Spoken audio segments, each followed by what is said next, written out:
Hey, everyone, and we are not live.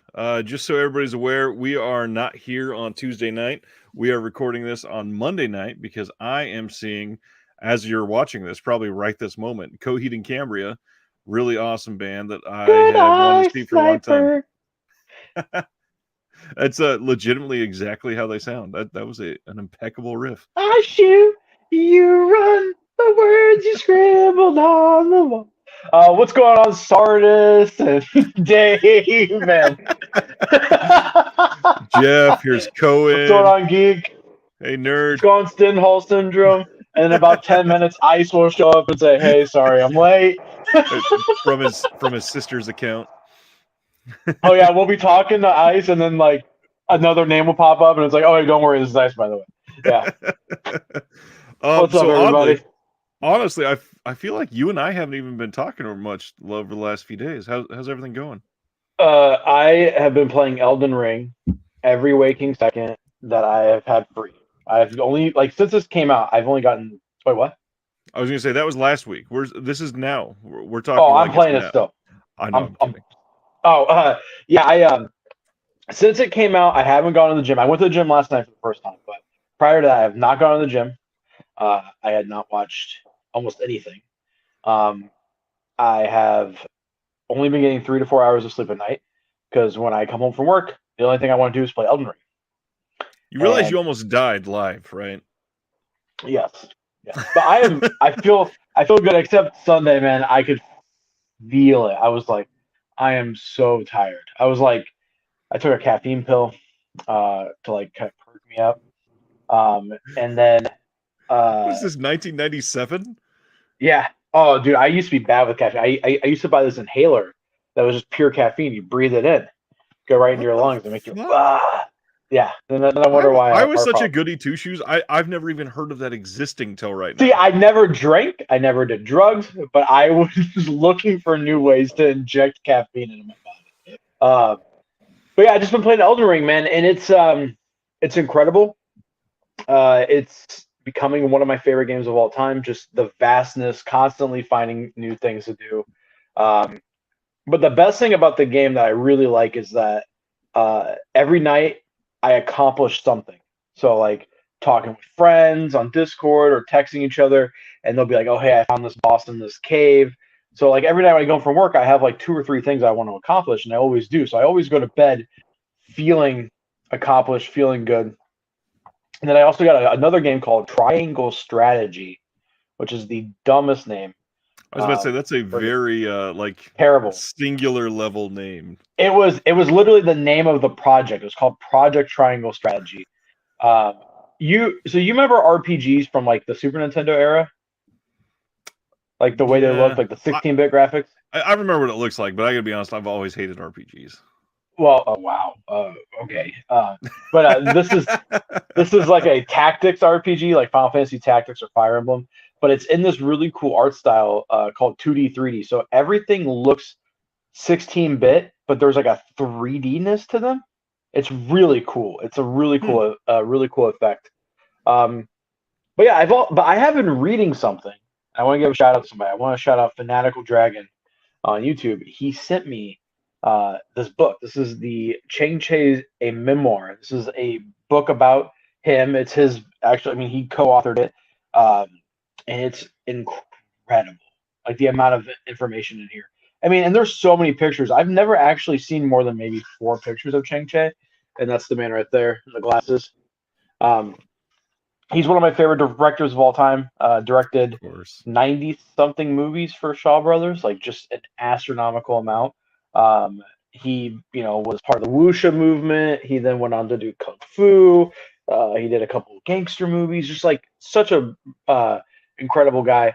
But the reason why he picked me up a copy is because Dragon and I are going to be writing a book about the Venom mob, and this is going to be like the way I'm envisioning the book is it's gonna be sections. So it's gonna be like the cast and crew. So like the director, the cast members of the Venom Mob, do like many, details about their history and stuff.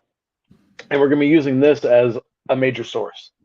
So, Awesome. but if I did watch anything this week, um, No, I didn't. I did not. Well, I watched a couple things, and there's one that we can discuss at length, and then another one that we might get into a little bit. First one that we can discuss at length, I finally saw Titane or What did you Titane or think? Titan or Titane? whatever. Uh, Titane? dude, that is a journey of a film. I mean, first of all, yes, it is wild. It is messed up. It was like, first of all, it's the same lady that directed Raw, and Raw Mhm. was really well done. And a lot of people looked at Raw and called it this super disturbing film. It really wasn't that bad. Like, there was a couple bloody scenes, but it wasn't like super crazy. This has some imagery that's genuinely disturbing and really well done. I mean, first of all, some of the effects in that film are incredible. The way that they, I mean, I don't know. Do I spoil the film that everybody's still kind of Spoilers. The discovering? birthing scene was So, well, insane. there's that, but even those are the obvious ones. But there are things like at the beginning where she gets the guy in the car and she's kissing him and jams the hair thing in his ear.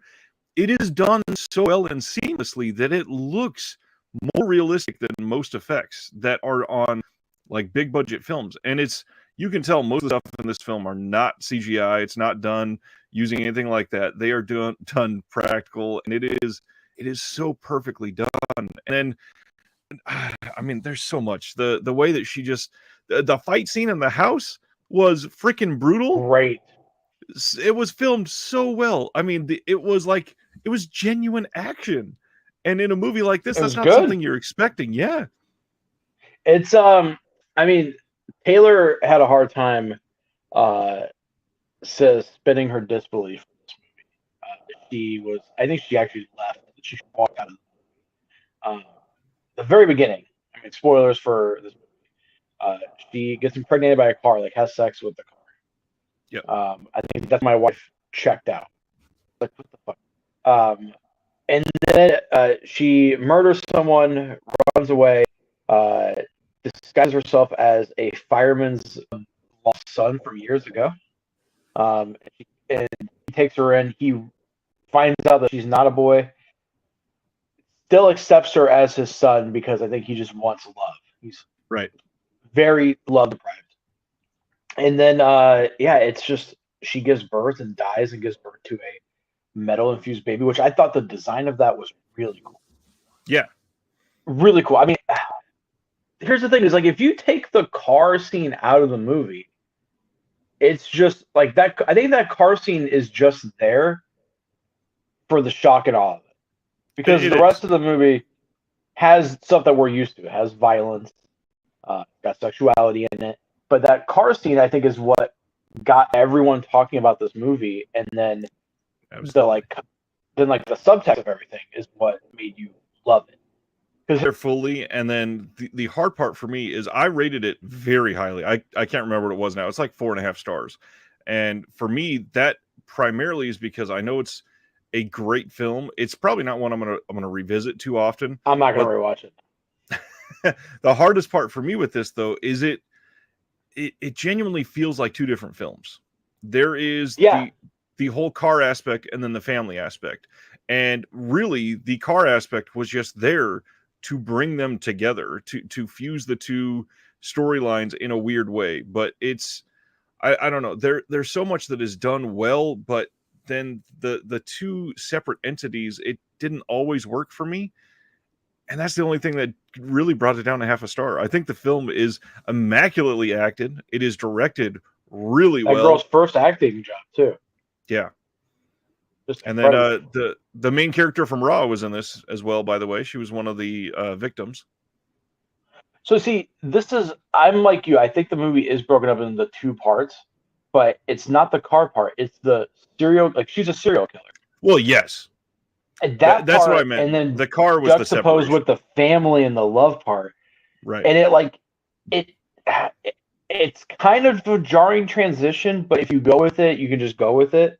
But it's those two parts. I thought the movie was going one way, and then it completely took a left turn and went a different way. And I'm glad it went that way. I mean, that the guy who plays the dad, the fireman, uh, just seemed like a genuinely sweet dude. Like Right. seemed like a dude who just wanted love, and she birthed. Was it a boy that she birthed? I I don't think it even know that implied they it was a boy. explain it. Yeah. And also, I just gotta say, French people are fucking like an American wouldn't do that. And then if it was an American, it would be like a fucking. It'd be like a '78 Camaro, and it would be. It'd be a transformer, It'd literally. be exactly be Optimus Prime and Megan Fox, which honestly. But yeah, I really like that movie quite a bit. I think I gave it 5 stars, and my review was just like 40 question marks because that's how it left me feeling. Hey, let me see. I kind of want to read mine out loud because I thought it was pretty damn funny. And you talked about your wife. My wife fell asleep almost immediately. It was very sad how quickly she fell asleep during this one. But when I watched Titane, what I said was, "I'm sad. I'm confused. I am Iron Man." And then I said, That's a good one. This is an intensive and destructive, deconstructive viewing from the opening throttle. The challenging scenes are ones that stick to your bones, and the exposition flies by. Masterful direction, astonishing effects, captivating acting, and an immense accomplishment. You can also say what happened to her was deconstructed. That is true. Dude, and then the labor scene when she's literally giving birth That made me so uncomfortable, man. when they Made me showed the so belly uncomfortable. splitting, it is so unnerving, especially like not to there's no privilege or I'm better than somebody because my wife had kids and I was there for it or anything. But after seeing, the pain that a woman goes through giving birth and then seeing that and knowing that's like on a whole other level, that it was so just under your skin and rough. Yeah, I mean, it made me really uncomfortable.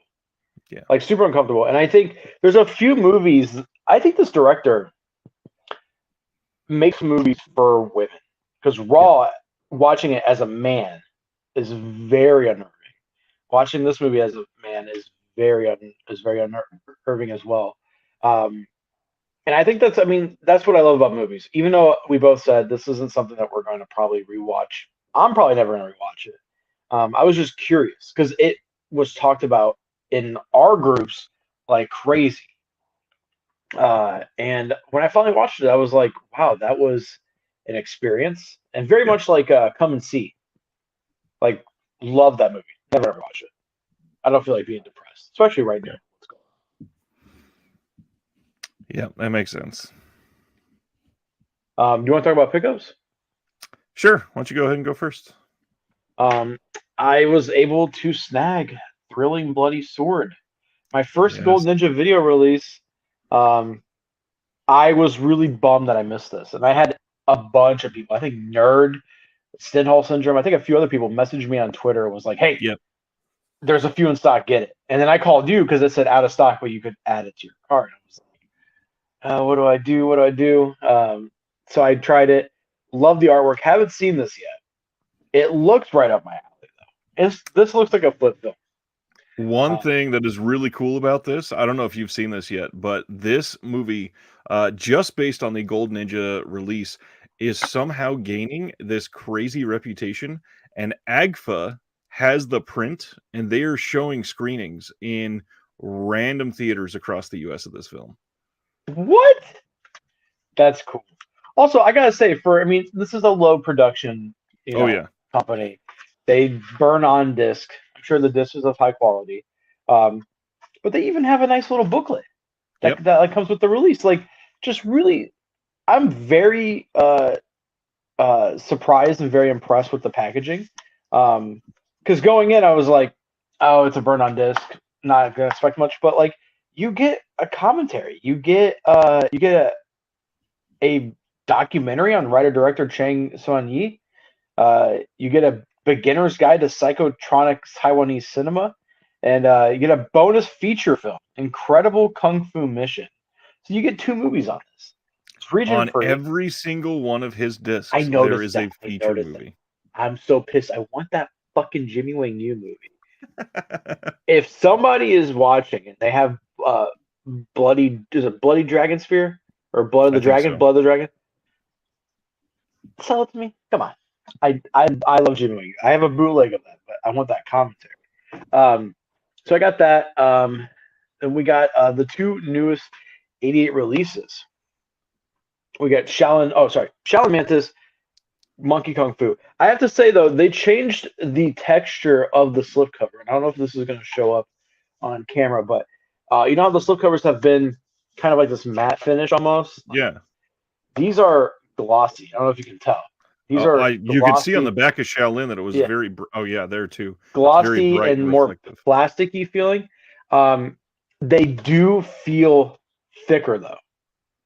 And I think Dragon was telling me that he wishes that they had thicker slipcovers like Eureka, and that's what they did with these. These are very thick. Weird though, because I mean I like both these movies, but I think Mantis is the superior movie.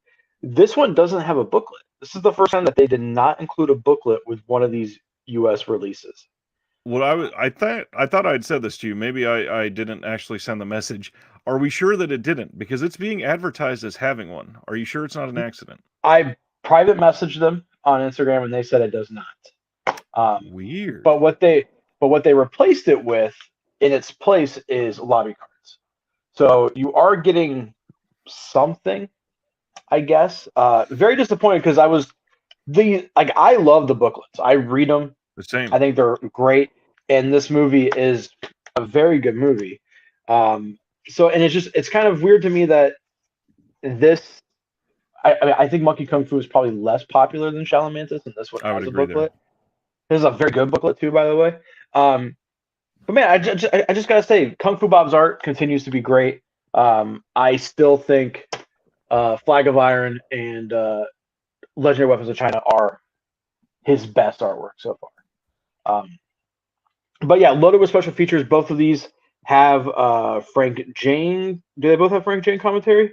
I think so. Uh, Or no, I maybe it's think only so. one. Audio commentary by Kenneth Burrowsman, Phil Colon of the Podcast of Fire Network. That's a great podcast. So yeah, that's it on this one, and then this one has um, Mike Leader, Arnie Vinema, and Frank Jank. So no Frank Jank commentary or Mike Leader on this one, but this one has. So it's just weird. It's a weird release. Still really enjoying the 88 film stuff, and we'll talk about them a little bit. And I picked up some more Shaw Brothers DVDs. We got the Bells of Death. We got what's this? We got Heroes of Sung. We got the Jade Tiger, and then we got Sweet. This is like a gangster movie. This is Sweet is Revenge, and then some samurai stuff. I'm not gonna show off all the samurai stuff because it was like a It big was a movie. massive box, by the way. We got TV show Falcons of Edo. This is complete. This is 30 something episodes, 37, I think, 38 episodes, all starring Toshiro Mifune. Really cool show. I've seen about the first 5 episodes on YouTube prior to getting that, and was really impressed. And then got both of the Yagu, was it the Shogun's Conspiracy, whatever the movie is, directed by Kenji Fukasaku, starring Sonny Chiba. But yeah, both shows have Sonny Chiba and Hiroyuki Sanada, who's going to be in that new Bullet Train movie. Did you see that trailer? I have not. Oh my God! Brad Pitt, directed by David Leitch of John Wick and Deadpool fame. It's got Brad Pitt, Hiroyuki Sanada, the two big ones. Looks pretty good. And Hmm. then The Last Samurai, and this is important because you guys know I'm a big Kenji Mizumi fan. Directed, 4 out of the 6 Lone Wolf and Cub films. This is the final film he made before he died in 1975. So they called it The Last Samurai. This is the last movie, and I'm excited to finally watch it because I'm a big Mizumi fan. I think he's fantastic. What'd you get? One very lone pickup, and that's because I don't know if you saw when I posted this. Best Buy had a random sale for like 2 weeks, where if you got two items in Steelbooks. your cart, no, on everything. Oh, on everything? Wow. Yeah, if you put 2 pieces of physical media in your cart, it would be 20% off. It was almost everything, like, Alligator in 4K came out from Scream Factory, and that wasn't on sale, but Alligator 2 was, even though it came out the same day. So they were just arbitrarily That was making weird. choices. But the cool part is it was working on pre-orders too. So there was some stuff I had pre-ordered that I canceled and reordered for 20% less. But one of the things I've been wanting for a while, and I only got it, it was like 13 bucks after the sale. The Film Detective, a label that we don't talk about all that often. I got the Monster from Green Hell, a cool 50s sci-fi film, and it's supposed to be a really good release. It's a brand new 4K restoration, and it comes with one of the reasons I had to buy this one, living in Kansas City now. This is Missouri Born, the films of Jim Davis, an all new career retrospective with author, film historian C. Courtney Joyner, and then The Men Behind the Monsters, an essay by author Don Stradley, featured in a full color booklet. So the guy who directed this was from Missouri, and yeah, cool pickup. Now, do they have a lot of releases? Yeah, yeah, they've got quite a few. They've gone mostly under the radar on a lot of them because a lot of the earlier stuff was kind of lower quality, and then in the last couple of years, with everything ramping up, they've really picked up their quality.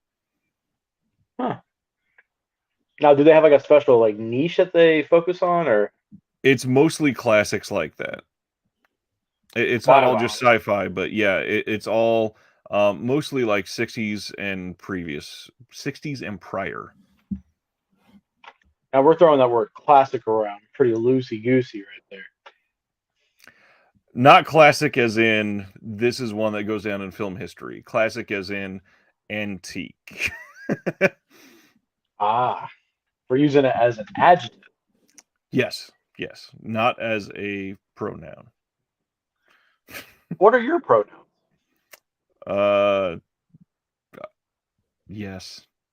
Mine's Tony Soprano. But yeah, do you want to talk about our favorite label so far this year? Yes, but before we jump into that, I wanted to tease because you did want to talk about this. If anybody wants, we're going to have, after we have this discussion, we're going to have a spoiler filled discussion on the Batman after we talk about labels from this I year. have not seen So, it. and he wants spoilers. So, Yes, if you want because to hear that and you want to be a part of the discussion, make sure you hang out after the label talk. Otherwise, zoom out of there as soon as we're done talking about them. let me ask you something before we start this conversation. How do you feel about spoilers? Because and like how and what constitutes a spoiler? Because I'm playing Elden Ring and I'll talk to my friends and I'll say, "Hey, did you guys fight Godric yet?" Which is the character that they are advertising in trailers. It's the very first main boss, and all my friends are like, "God, dude, spoiling the fucking game." Ugh. It's like I don't think that's a spoiler. Like just saying a name of a character is not a spoiler in my opinion. But saying that you fight him is. No, but I'm saying like a game like a game like Elden Ring, like a Dark Souls game. There's no like direct story. Like they're not like narrate like it's not like a narrative that's guiding you through. You're piecing together the plot by reading item descriptions, uh, putting like tying things together. So just saying the name Godric, in my opinion, is not a I spoiler agree. because most of the names in the game you're going to be fighting.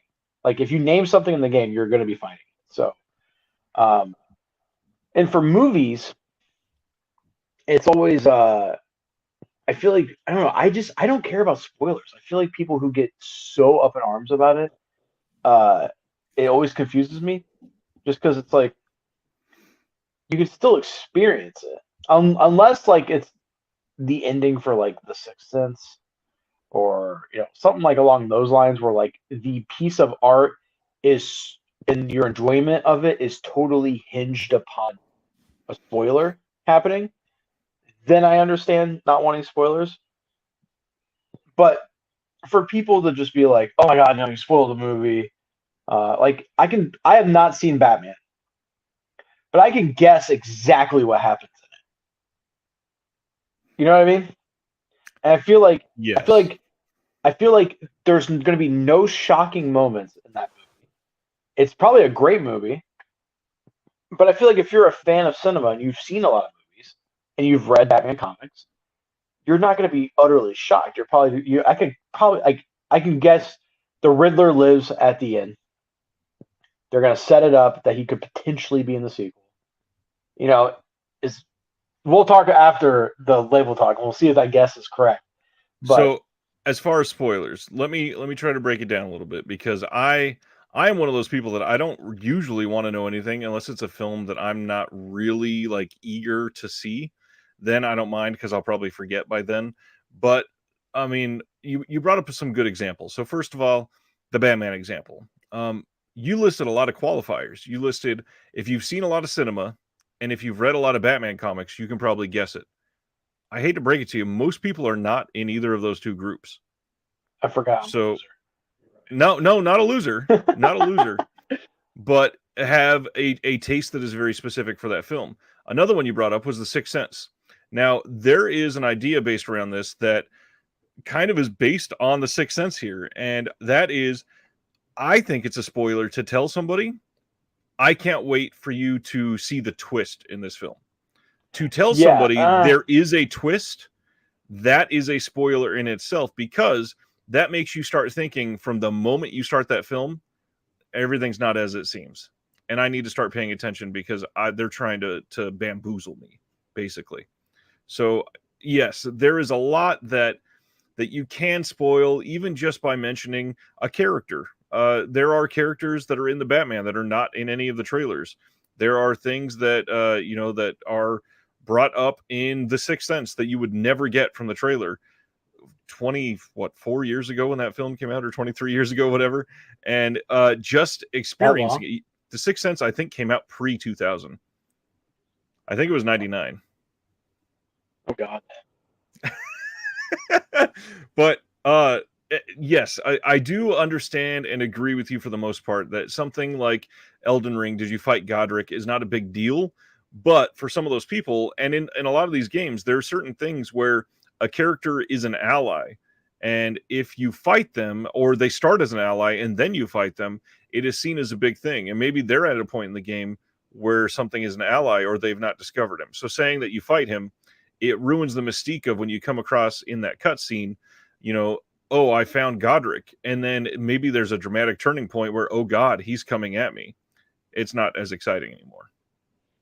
And then the other thing, like for instance, for Shaw Brothers movies, I'm in a group chat on Facebook, Asian movie, and if some, I'll be like, hey, did you, that fight scene when this happens? They're like, whoa, spoilers. It's like, dude, these movies are from the '70s, and the same fucking shit happens in every single one, in every single one. And by the end, the bad guy's gonna die, and it's gonna hard cut with credits right after he dies. That's not a spoiler. You've seen one kung fu movie, you've seen most. And honestly, the same logic is mostly held for a lot of things that are similar, like MCU films. Most of the Marvel Yes. films have a lot of the same things. I can't say the same for DC because I haven't seen most of them. I got to be honest. I just don't care about most of them. Um, a lot of the Marvel films are great in that sense. However, there are experiences in each one that if you were to spoil, this character dies, then perhaps it could be a big deal. Or did you see this climactic fight? And then it takes away when that moment happens because you're not seeing that has to be the way that it goes down. Okay. And just because you are, and again, not saying a nerd necessarily, but I will say cultured, because you are cultured, and I'm cultured, having seen a lot of cinema and read a lot of Batman comics myself. Hell, I put out a review of the Batman and cited how many Batman comics I've read. I love the Batman. And yes, being somebody like that, you're going to have a very different very different feeling going into it. I mean, All right. Go ahead. Who do you think has the better rogues gallery, Batman or Spider-Man? Two biggest, the biggest from each company.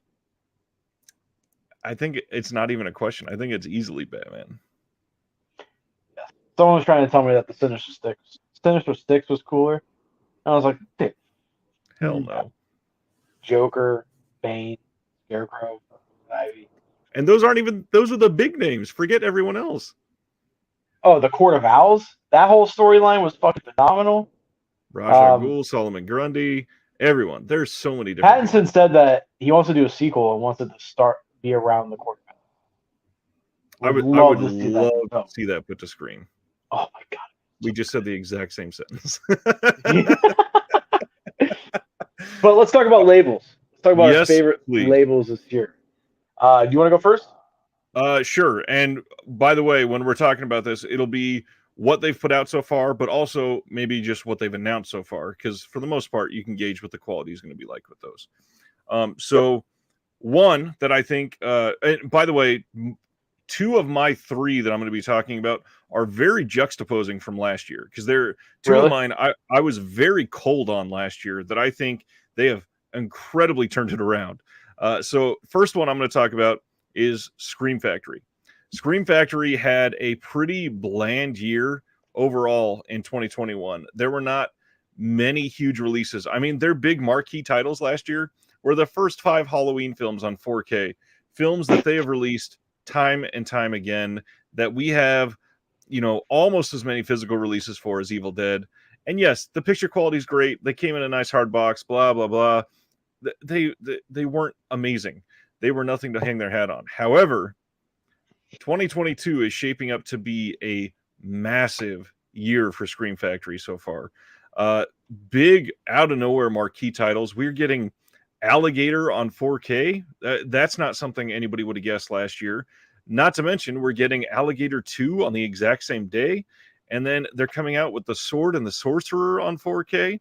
More Hammer titles. They are coming out with the entire month of May is filled with 4K titles from them, with Candyman, Life Force, Escape from New York, The Craft. That is an incredible lineup. And then on top of all that, they're also doing Happy Death Day 1 and 2 with the new commentary on both, and both in 4K. So they're really, you know, bringing the gap closer for things that they're releasing between old and new, and everything from Hammer to Alligator, and just blowing the quality on these out of the water. There is so much to love about things like Alligator in 4K when it looks better than it ever has. Literally, I've never seen that movie. I don't think it would look as good as it does on this disc as it did in theaters. Wow. Damn. That's a bold claim. Well, the reason I say that is because think about when that movie came out. It was mid-'80s. A lot of the theater projectionists, they didn't know how to do it perfectly. They had, you know, bulbs that were dying in some of these projectors. They had, you know, equipment that was being used for 25 years. Everything was covered in like popcorn oil, and it was just a mess. And nowadays, they don't have that problem because it's all digital in the theater. So it's a huge difference. So Scream Factory is your number one. I'm not really ranking them. I just say that they are doing one of the best comparatively, I think. I can agree with that. Even though I don't like what they put out, their releases seem to be bigger than they were last. Halloween's Halloween. I mean, you put out anything of the big 3 horror franchises, right, it's gonna sell. But people treated those Halloween releases like they were like super limited. Like I remember when people were like, "You better make sure to pre-order and get them," and then they're still in stock. You can still get them pretty freely. Everybody was saying that about the posters and the pins. The releases themselves, okay. There was also some confusion because they came in one of the hard boxes. All 5 of them came in hard boxes, and people weren't aware that they were going to stick around for a little bit, just like slipcovers after they're claimed. We guarantee you will get them for the first 90 days, but we could have them go on longer. I private message Shout when they first got announced, and I said, so are these going to be in a hard box for longer, just like Creepshow? Because they put out Creepshow, gosh, in 2019 or 18, and it still comes in a hard box to this day. And wow. I asked them, I said, are you planning on keeping these in a hard box for the entirety of the duration of the cycle? And they said, we don't know yet. We're working on securing licensing for it, but we're not sure. So it was up in the air. Okay. My first one I want to talk about is Eureka. They've only put out 2 titles that I picked up this year, but they pretty much were getting the rumor was we're going to get one Hong Kong movie a month for the whole year. We're going to get 12, I think, and it's because some months we're getting 2, some months so. Yep. So far they released the Warriors 2 and Prodigal Son, nice double pack, and then this movie, which pleasantly surprised me. Thought this was hilarious. Love this skinny tiger fatty dragon. And honestly, I think Eureka gets shit on a little bit. If you ever go to the comments about this release in particular, there are fans bitching that they put this into a 2-pack and it soils the films that way. I completely disagree. Like if you go to the YouTube trailer for this release, when the comments are like, why they break it up? These films deserve their own individual release. Lazy Eureka. But like, I mean, for this release in particular, I wish they did this more often. You're getting 2 discs, the movie's on their own disc, and just as many special features across both. And then this, the reason why I want to, they're doing a lot of double disc stuff. This comes with a second disc that is a documentary called I Am the White Tiger, even though it's not a very good documentary. It's still cool that we have that. You know what I mean? Yep. And the rest of the year looks good. This month we're getting The Odd Couple. Then the next month we're getting Knockabout and Dreadnought, which I'm really excited about Dreadnought. But Eureka continues to be one of the best companies in my opinion. I think them and the other one I'm going to talk about, which is probably an easy guess if you're a fan of the show, are I think the sole reasons why you should own a Reach Free Player. Like hands down. Even if you're remotely interested in these. I am a little disappointed that Arrow is starting to put out, I mean, I don't know if it's just one title or what, but One Arm Boxer, Eureka put it out last year. Is that that's a vein in my head? What the fuck is that? Good Lord, what is that? That was that caffeine pill. Oh my God. What the fuck is that? All right. Dude, what the I look like an alien. Look at that. You see those lines? Oh God, why'd you That's just my skull? What is that? You just always look pissed off. Oh my God, dude. I have like my bones popping. What the fuck is that? Wow, I'm hideous. But Eureka continues to do great stuff. And I wanted to highlight them, but the real label I want to talk about is 88 Films. I really want to highlight 88 Films because their releases have become like many events for me. And I got these in chronological order for you guys. So here we go. Last year they announced, hey, we're going region A and B for certain releases. They teased 12 Shaw Brothers titles, and then was it Gustavo's Last Orgy? Was that technically the first? That was the very first U.S. release. Yes. Yeah. What a weird movie to kick off your dual region releases. Well, it's a big reason to do that because that one was not dual region, and that's why it was a big deal. It could not be sold in the UK. Oh, that's right. That's right. But they're dual. These are actually dual region. That says A and B on them. And as much as I love Shaw Brothers putting out the Shaw, as much as I love Arrow putting out the Shaw scope set, putting out Volume 2 should be announced at the end of this month. Judging by their little tease, it should be at the end of this month. They're doing the individual releases for Come Drink With Me and A Tiger and Pole Fighter, which are movies that we love, everyone knows, that are getting the special edition treatment as they should. But we've already had Blu-rays of those. But these, man, kicking it off with Chinese Boxer and then Disciples of Shaolin, both incredible films. And then was it January? We got Legendary Weapons of China, which is just the best artwork I think he's ever done. Flag of Iron, and then now the ones I showed off earlier, Monkey Kung Fu and Shaolin Mantis. And what I love about these is that every single release it feels like an overall uniformed line. Obviously, it says on the spine here Asian release number 27, but starting with the A and B stuff, you're getting a slipcover with artwork by Kung Fu Bob. They haven't switched that up. All of them have artwork by Kung Fu Bob. And for the most part, you can go into it knowing you're going to get a Mike Leader, Arnie Venema commentary, and a Frank Jane commentary. And for the most part, a poster minus one release. So it's just like every time they announce something, I'm just excited because I know they're going to put so much into these releases. And all of them come with a poster too, which is just nuts. So these are like mini events for me in terms of just like how you guys know how much I love Kung Fu movies. And I think their selection is really good too. We're getting what's announced so far and artwork shown is Hero from '97, and then Human Lanterns. And the Human Lanterns artwork by Kung Fu Bob is sick. So I'm excited. I think 88 Films has really stepped up their quality. I have all their martial arts Shaw Brothers releases, and as much as I love those movies, a lot of them feel very lackluster. They just have a commentary on them. There's nothing else to it.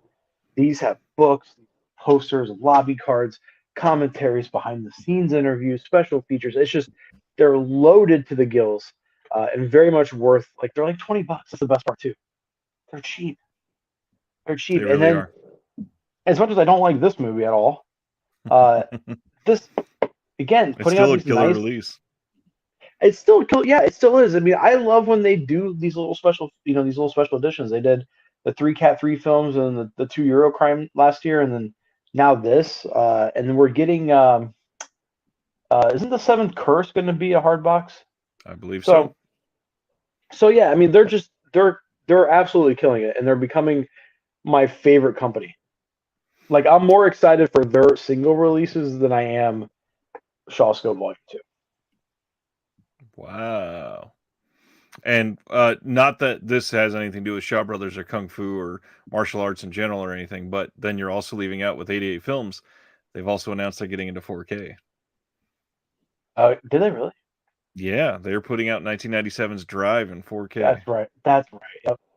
And so, yes, that's not a huge deal at the moment, but eventually, some of these Shaw Brothers titles are likely going to get a 4K release. I'm actually shocked, and we talked about this privately. I predicted I'm like 8th Diagram Pull Fighter is going to get it 4K because it's that's like late '80s. The film is probably still in good shape, decent, but no 4K. So really surprised. On that note, you've kind of mentioned Eureka, 88 Films, and Arrow all in one. I wanted to point out one major thing with Arrow re-releasing a title that Eureka has put out previously. The important thing here is they are re-releasing it in the U.S. Now, that release or that title has not had a good release in the U.S. I mean, in this format ever. And that being said, not that I agree with this. So anybody that watches this from overseas, please understand I am not an imperialist prick, but the people that live here and some of these people that finance these things, they still see the U.S. entertainment industry as the pinnacle. So if they can sell something in the U.S., it means they will be willing to throw more money at it. So the fact that Arrow is now releasing something here, if it does well, that could mean that we could get a lot more of those titles here. So I don't love that we're getting it again, to be honest, especially because it's not even a huge. Is it even an upgrade? I don't think there's any. There's special features that are going to be on that release that aren't on the Eureka one, and the artwork. Right, but nothing super great though, right? So and then the other thing I was going to say about Eureka, they all have, just like 88's got Kung Fu Bob, all of these have art by Darren Wheeling. Yep, every single one, and they're just killing it. That's what I love about these 2 companies in particular, is that they feel like a product, like a complete product, and it feels like a line. It feels like you're getting a line of martial arts films. But yeah, I mean, the Arrow stuff, I am double dipping because of the special features I think are noteworthy on the Arrow Shaw Brothers stuff, like Come Drink With Me, Diagram Pull Fighter. Right. I think are worthy of the double dip, especially since 88 Films only has like a commentary, I think. But the one-armed boxer one, it's like, do I do it? Right. And genuinely, again, for anybody watching, it does mean something to support. If Arrow can come back to whoever they license these from and say, "Hey, you gave us, rights for 5 years. We put out a limited edition with a slipcover and a booklet of 5,000 copies, and that sold out on pre-order. And we already have a standard edition out, and we've sold 1,500 more of those, and it's only been 4 months." That is something where they're going to look at and go, well, maybe we should actually start licensing more of these out. Maybe it might be worth it to invest some more money in putting martial arts films out in the U.S.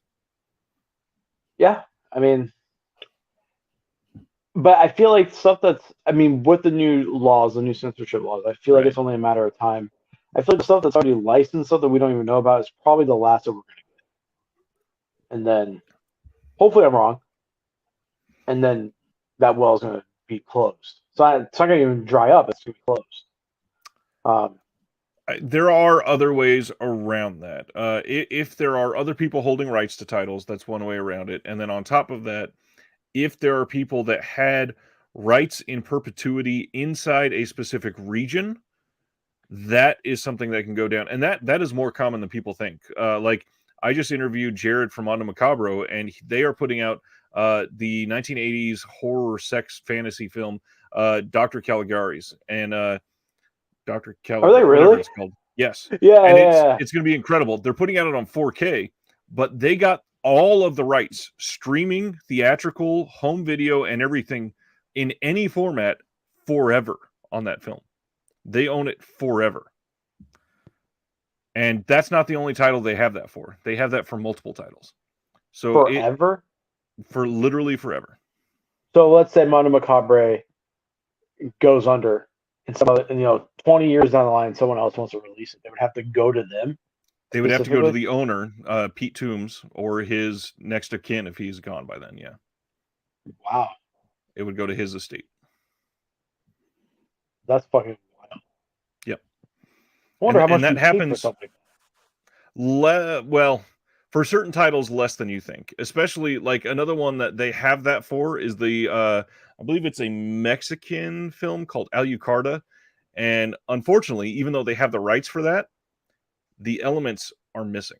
So they put it out on DVD, and now they can't even put it out on Blu-ray because they can't get a good enough HD scan. But they have the rights for it forever. So if they can find good elements, they can do a scan on it. They don't even need permission for anything. That's cool. Yeah. And other labels have very similar deals. Now, do you have a second label? I do. My second one is another one that people associate with me quite often.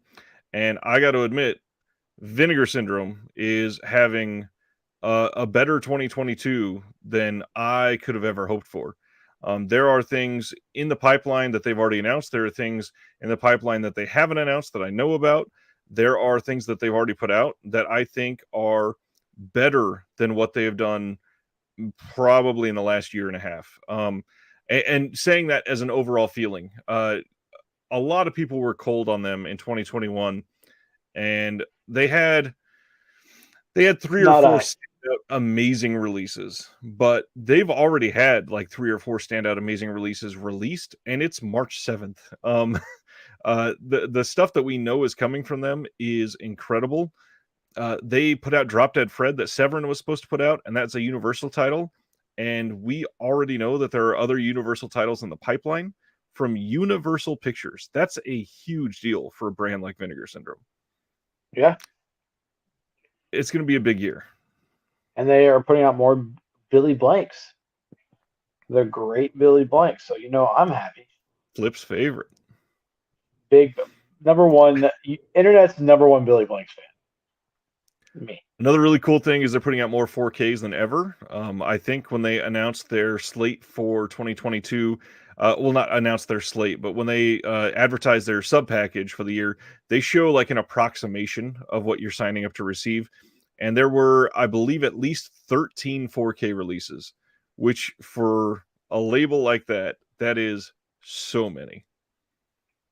Dude, they have such a cult following. They more really than do. Any other label, it's wild.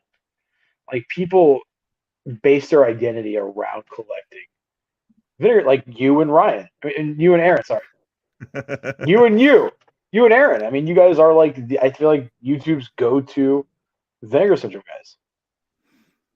Because I know a lot about it, but not that it's something to defend, but I'm certainly a lot more well-rounded than just Vinegar Syndrome. You should turn that camera around and show that complete Vinegar Syndrome collection. I can't. See, you are the opposite of me because I'm not well-rounded. I have like 3 genres That's I true. really love. You, on the other hand, you dip your toe in a little bit of everything. So Yeah. And that's why it's hard to sit down and watch, like, I would love to sit down and watch all of Lone Wolf and Cub in 2 weeks, but I really try to watch a little bit of everything. And if you look two at my weeks. Letterboxd, yeah, it gets pretty eclectic. I'm looking at Lone Wolf and Cub right now. So weird that you brought it up, not me.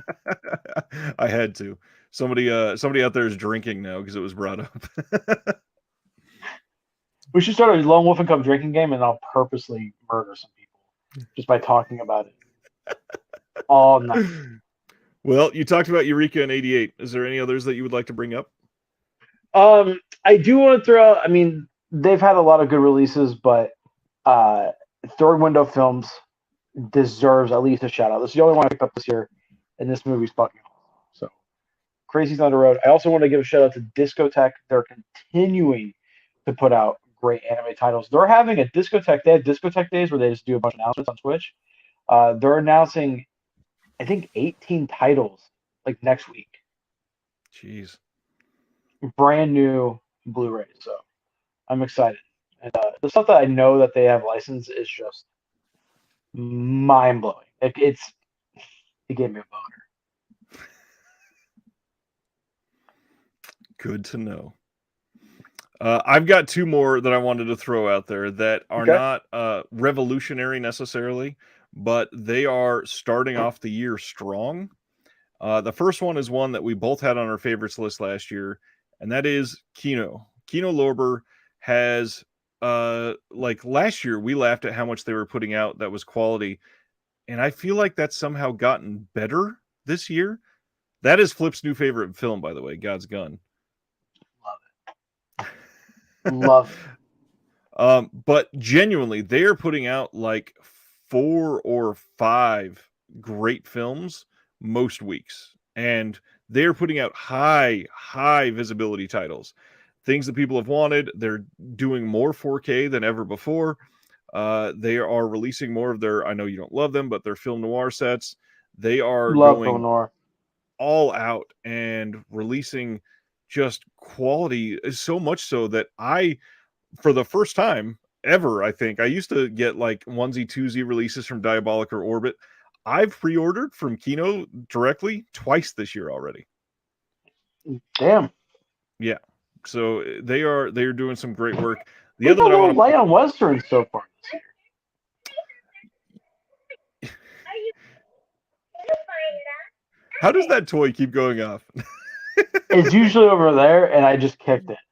Sorry. Yeah, I feel like they had a Western license that, not that they're all gone necessarily, but I feel like they had a big glut that they had to get out quick, and they got them out by the end of last year. So there's probably more coming. I hope so, because I want to play. The other one I wanted to point out, Indicator.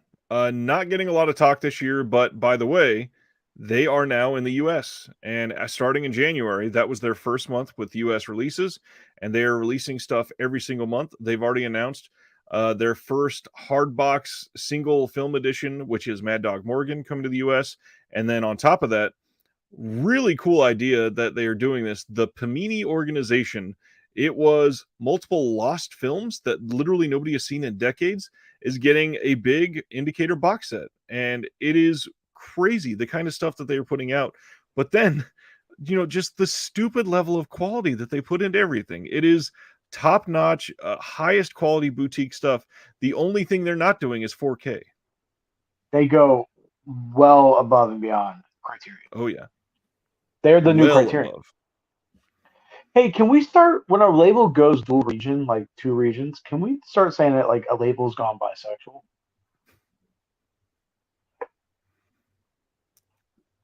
mean, yeah. Sweet. 88 and indicator bisexual. Does that mean if something is region free, it's pansexual? Exactly. Exactly. That just means they're confused. That's what my mom would say. Now, if a label used to be region B, but then cancels all region B releases and then goes region, do you see where I'm going? You are digging way too deep.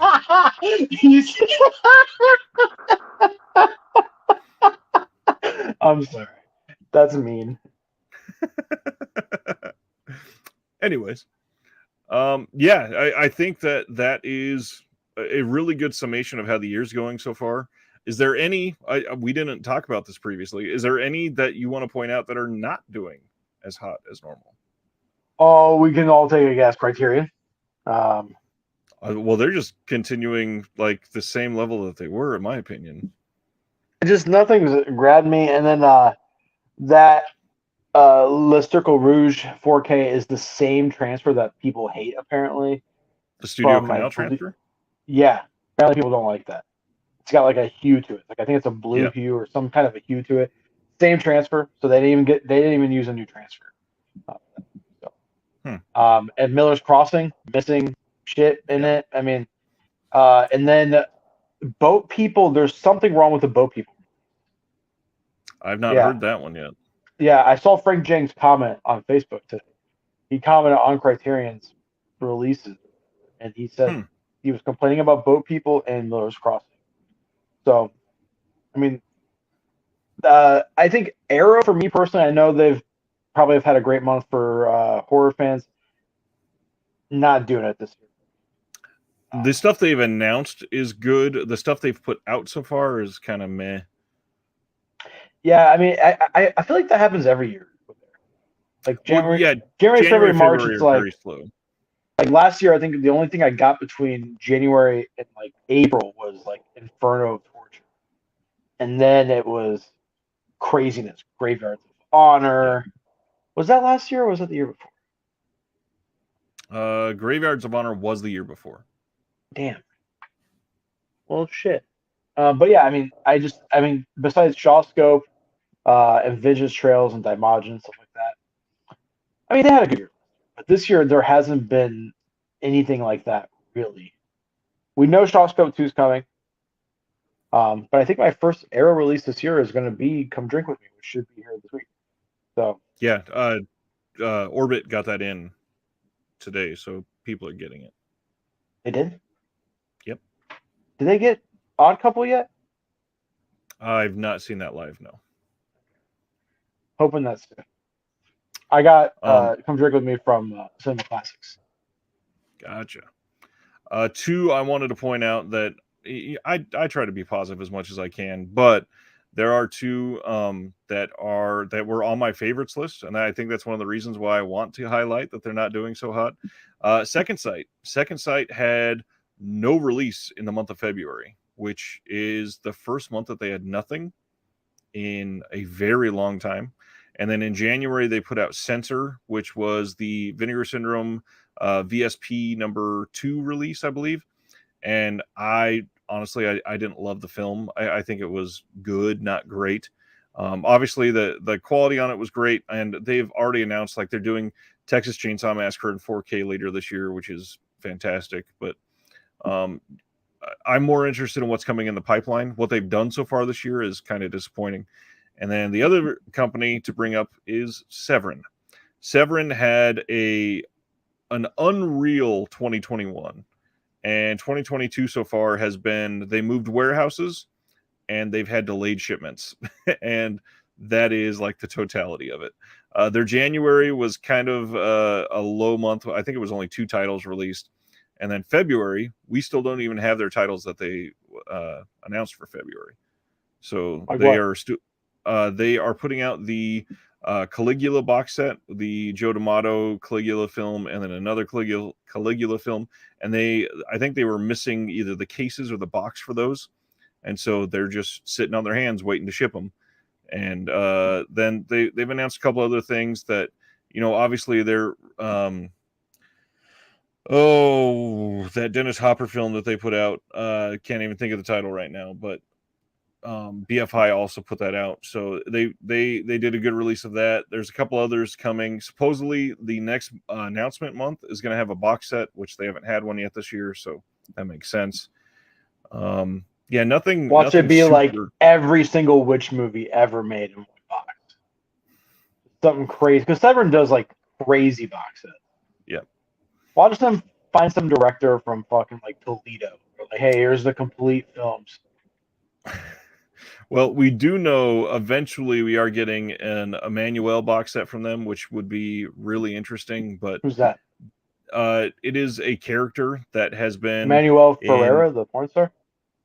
No, it's an odd character, but it's played by Laura Gemser for the most part. And then there's Black Emmanuel films. There's all kinds of Emmanuel films. Kino put out the first 2 or 3, and then Mondo Macabro put out one. There's a whole bunch, but supposedly they're going to get all of the films into one box set, which is a ton. It's like 15 or 18 What movies, I is think. it, a horror franchise?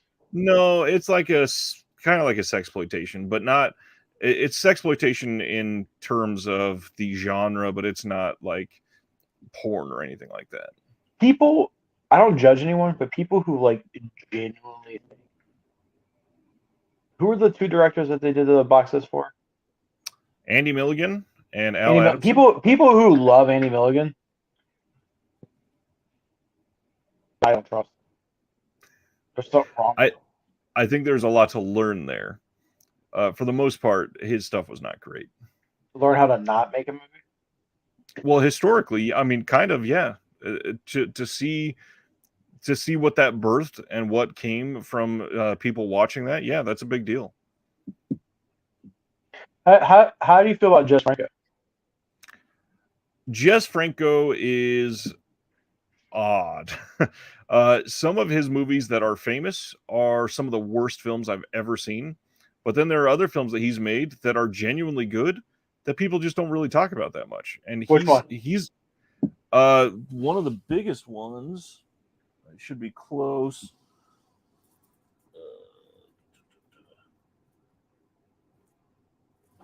This is taking longer than I wanted. Well, first off, The Awful Dr. Orloff. That's one. This is a much better film than what most people talk about. Put out by Redemption. He's got like 8 films put out by Redemption.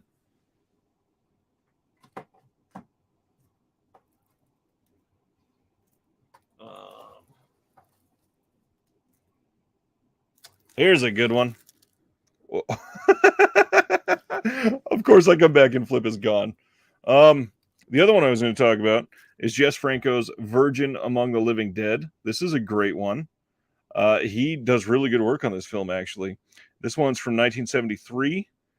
God, I thought it was older than that even. Interesting. And then Mondo Macabro announced they're putting out a Jess Franco film this year as well. So, yeah, should be a lot coming. There he is. I'm here. Don't worry. I love when you get a phone call and it just fucks everything. The other one I was going to talk about was Virgin Among the Living Dead. And how do you feel about his Fu Manchu stuff? Did like what, 2 or 3 of those? I think he did 2. They are the lesser of all of them. And just a weird guy. Is he like? Is he less Spanish? Politically correct. Yes, he is Spanish. Spanish like Chang Che or something. Yeah, kind of. And you got to realize he legitimately has a filmography like Chang Che. He's got, I think he has 170-ish directing credits. That's more than Chang Che. That's like Takashi Miike. Yeah. Who do you think has the most directing credits in the history of cinema? Ooh, that is a great question. Is it Jess Franco? It might be Jess Franco. I don't think so. And let me see. I hope I didn't too overshoot this, but just as a writer, he wrote 183. Oh, goddamn. As a director, I undershot it. 213. You were very close. 206. That's a lot. But then even like Fulci had a whole bunch too. Let me get his number while I'm here, because he had way more than people realize. Good old Fulci. And Fulci is genuinely great. Fulci directed 61. He has 61 directing credits. What? Which is still a lot. I know it sounds like way less when you start talking about 206 for Jess Franco, but 61 is a lot. 5 movies is a lot. And how much goes into a movie? That's wild. Yeah, that's true. Hey, Google who has the most directing credits ever. I am on it. This is captivating TV. I'm eating a Pop-Tart and you're Googling most. You're eating a Pop-Tart. Let's see. I love Pop-Tarts, man. I didn't even know we had them until I looked and I was like, oh, yeah, Pop-Tarts. Louis Foulade, who did Les Vampires. Oh my God. Is that real? 1,000? Jesus Christ. So he is listed as number 1 in this IMDb article. And his like about me section says a prolific director, over 700 films, most of them short or medium length. So he was directing in like 1924. Wow. When things were very short. And God, just scrolling down, like he was directing back in 1906 and prior. Those don't count. It's like the people who discovered math. It's like 2 + 2. Then we have number 2 is listed as Doug Walker. He is born in Naples, Italy. What? And this motherfucker's name's Doug? I was about to say, I don't necessarily believe that somebody named Doug Walker was born in Naples, Italy. No, he was born on a military base. Google that, please. Look him up. There's no. Hold on. Doug Walker was born in Naples, Italy, and because his father was in the Navy. There you go. There you go. I was about to say, no Italian named their son Doug. Why the hell is he on this list? He has 28 directing credits. What the hell is the point of this? Oh, good Lord. It says 17 directorial works, but if we also take into consideration each web series episode, it's shocking at 1,023. Come on. That doesn't count. Doug. Dave Fleischer has 634. Oh, my God. D.W. Griffith has 520. Really? George, I never remember how to say the guy's last name, but Melis or Malai or whatever, the guy that did the Moon movie from way back in the day. Why can't I think of the name of it? Over the Moon? No. The one that Arrow put out, right, in 4K? Correct. I don't know why I'm blanking. I just lost all of my credibility. But he has 532 credits. But again, his newest film was 1913. What? Like a lot of his credits are in the 1800s. Whoa. That doesn't count. Yeah. I want to hang out with Doug. I think I've listed most of the big semi-modern ones. All right. So, would you like to talk about the Batman now? Yes. Okay. So I will answer any question. Is Bruce Lee in it? Twice. Okay. Because he's in the TV show. Right? No. He's in Green Hornet. Yes. No, of course Bruce Lee is not in it. But genuinely, this was my Batman. Like, this was the best Batman film I've ever seen. Whoa. This was better than The Dark Knight, and I'm sad I won't get to see it 8 times in theaters. But 13. Well, I only got to see it 6 or 7, so. Better than The Dark Knight.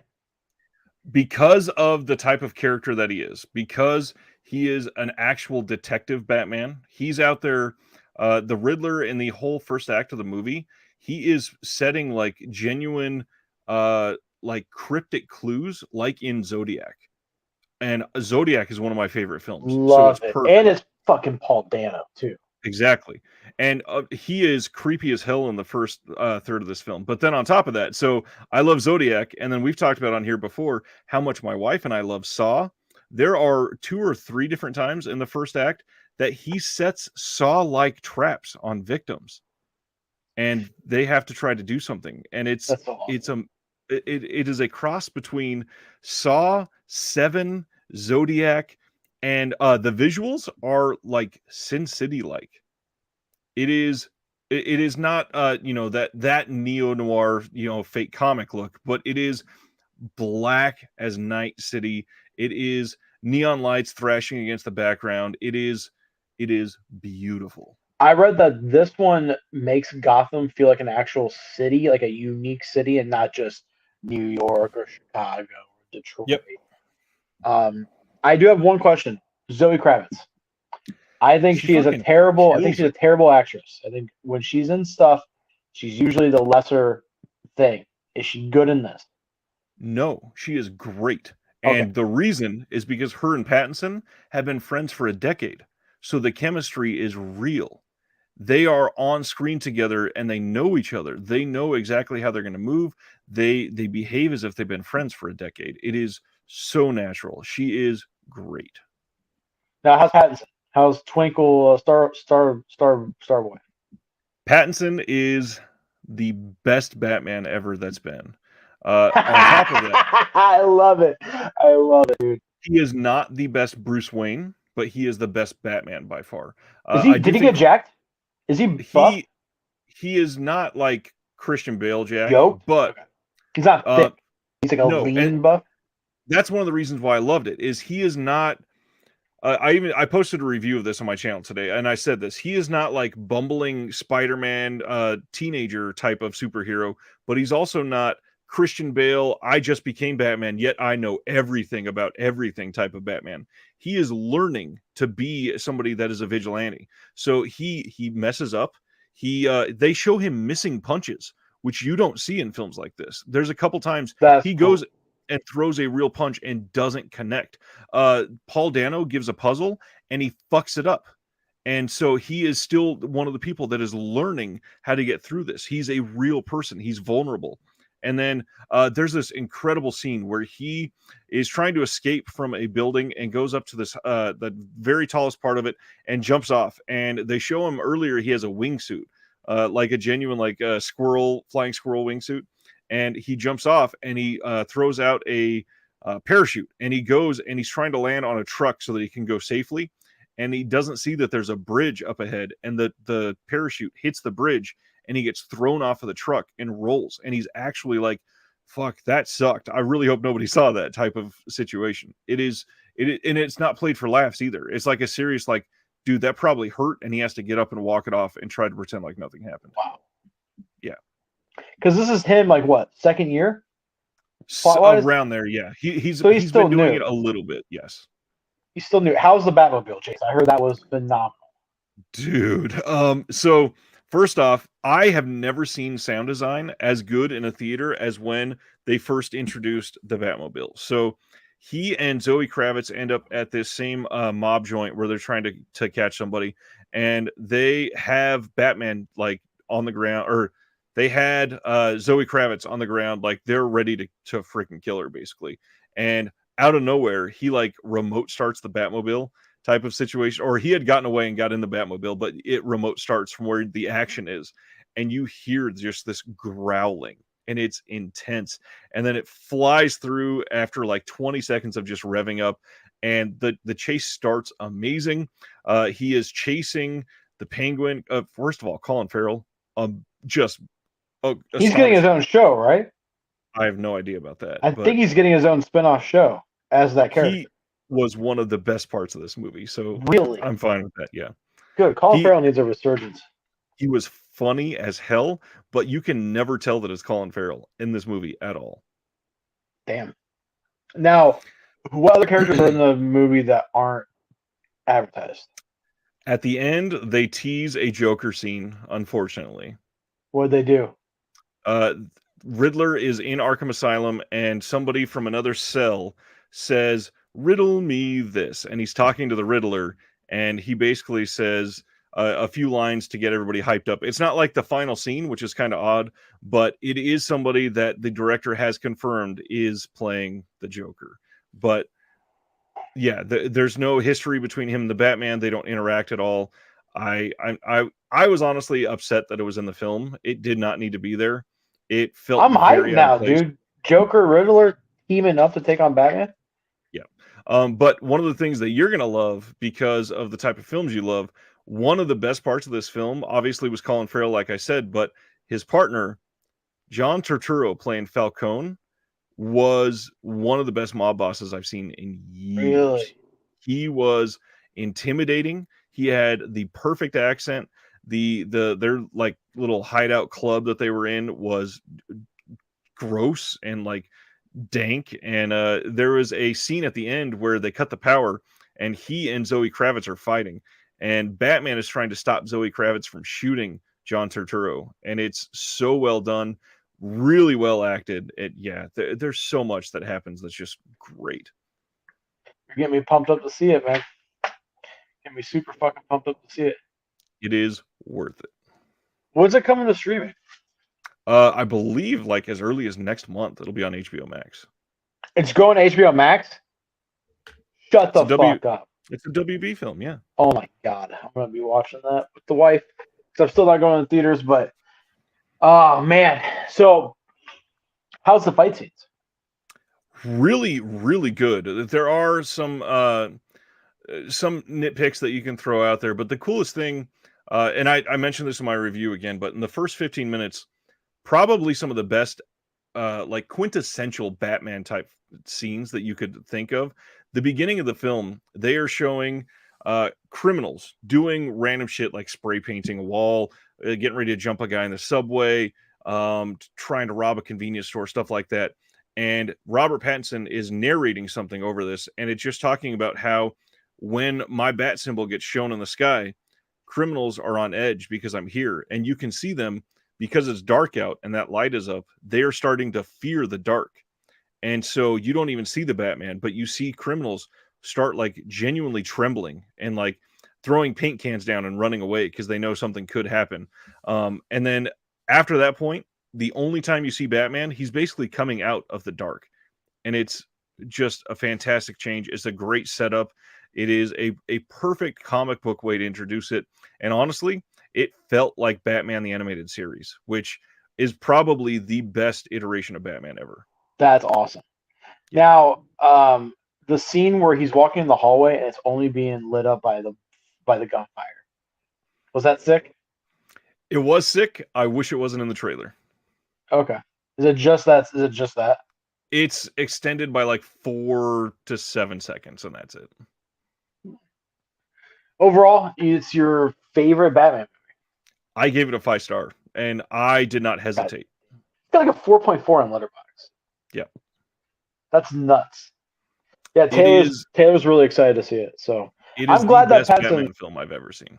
I'm glad Patton nailed it because I mean, like when Heath Ledger got casted as Joker, same thing happened. People be like, "Oh, pretty boy playing Batman." I'm glad that he killed it. I'm glad he killed it. He's got the jaw. Oh yeah, he's got that chiseled jaw. How's his American accent? It's really good. And one of the cool things is when they, and you've probably seen a couple of the promo images, when he takes off the cowl, it shows the black eye makeup around his eyes still. It's the first movie that actually makes it real. Who's the director? Matt Reeves? Matt Reeves, yeah. What else has he done? The Planet of the Apes trilogy. He did Let Me Underrated trilogy. Oh, yeah. Underrated. He is a great director. And then a random, out of nowhere, other character actors. Andy Serkis played Alfred. Really? Yes. He Alfred, for the first time in a Batman film, did not have a huge part, but it was replaced by a bigger part for Commissioner Gordon. And Commissioner Gordon was played by Jeffrey Wright, and he killed it. They were like Jeffrey Wright. Genuine friends in this film, and it was so well done. Batman and Gordon? Yes. Huh. Isn't Jeffrey Wright pretty much older than Robert Pattinson? Oh, yeah. So is the friendship more like an elder? It's more of a mutual respect. Okay. Do the cops like Batman? No. but Gordon does. Yes. It's so much so that when I said that Batman goes up to the highest point, he's in the police station. It's the highest point of the police station. So they are in there, and they're trying to arrest Batman or something like that. And Commissioner Gordon says, "Just let me have a minute with them." And so they shut the door, and all the cops are watching the commissioner talk to Robert Pattinson, and he turns so that they can't read his lips, and he goes, "Okay, listen, you're going to go out the door behind you and go down the hall and take a right. You're going to take this key from me, but what you really need to do is hit me across the face as hard as you can." And so he stages it for him so that the Batman can escape before they get him. It is such a great scene. Now, I also want to know, how's the suit? Because it looked more like like the Batman suits of prior movies all look like one unified suit. From what I've seen, it looks like it's pieces put together. In the best way. So there are certain things yeah, in a good way. He needed to cut a rope one time, and the bat symbol on his chest, he did something and popped it out and used it as a blade and then put it back. And the same as like his fighting skills, how it was intermediate, he's still learning, he's not an expert or anything like that. The suit is the same way. He doesn't have like batarangs or anything like that yet, but he's got like a grappling hook. He's got a couple tools. He does really well with it, and it works very well with the character. It's 3.5 hours. It is 3 hours. It's 3 hours. Yeah, it's a very long film. Almost Irishman levels long. Huh. Well, I'm excited to see it. And that's even leaving a lot out. I mean, there's a part at the end where he gets walloped really good and is like dazed on the ground, and Zoe Kravitz is about to get taken out by one of the goons, and he takes something and injects it into himself, and suddenly has all this energy. What is that? It's the stuff that Bane uses, right? Normally, you would think it was adrenaline or something like that, but they colored it green on purpose. It's venom from Bane. Huh, so or that means it's venom that Bane uses, yeah. I wonder if the next one's going to have... I would like for them to pick a lesser-known villain. There was an allusion to Hush. Really? How? One of the reporter's sons, was named the same as Hush's real character. I can't think of his name right now. But then they are showing one of the scenes, and one of the words that was shown was Hush. So theoretically, there's already,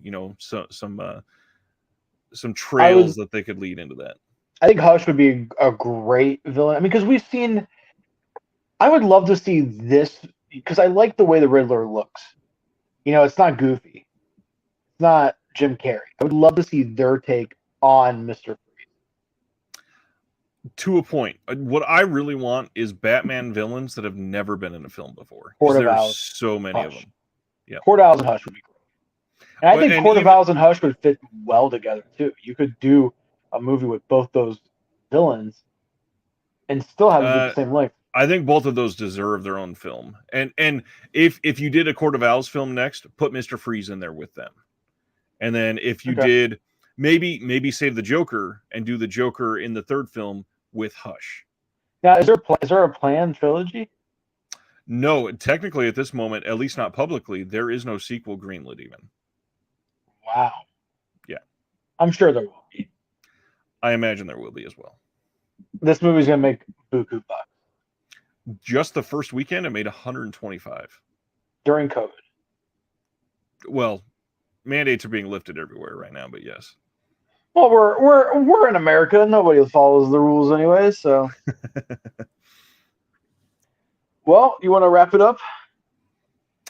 Yes, although the last thing I will say, if you are wanting a taste of it, the score is immaculate, and it is out on like Apple Music and Spotify and all that. It was so good. This is the first time in years I left the theater and put the score on in the car on the way home.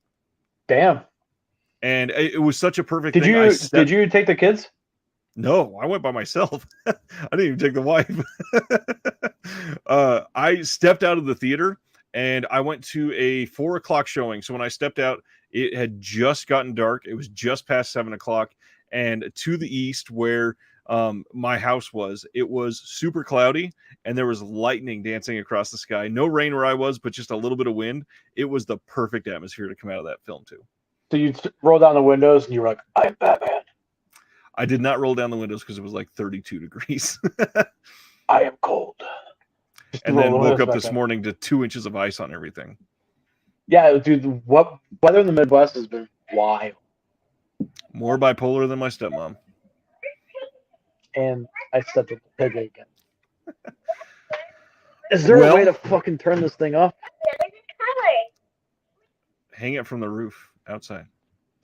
Stupid bitch. I didn't even talk when you hit it in the face. I turned it off. Oh, good.